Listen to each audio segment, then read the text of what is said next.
Hello' guys, good afternoon. এয়া মাছ আনিলে, আজি মাছ ফ্ৰাই কৰিম।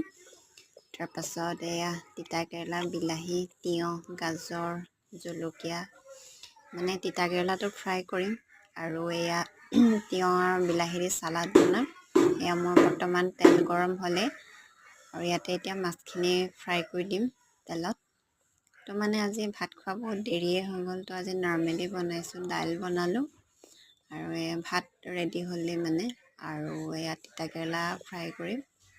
তাৰপাছত মাছখিনি ফ্ৰাই কৰিম আৰু আজি আমাৰ দুপৰীয়াৰ সাজ এইভাগে মানে হৈ যাব আৰু বেলেগ মানে একো নবনালোঁ আৰু, কাৰণ আজি দেওবাৰো মানে কামবোৰ কৰোঁতে বহুত দেৰি হৈ গ'ল।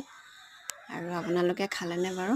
কমেণ্ট কৰি ক'ব আৰু মোৰ চেনেলটো ছাবস্ক্ৰাইব কৰি দিব, লাইক কমেণ্ট কৰিব দেই। Bye bye.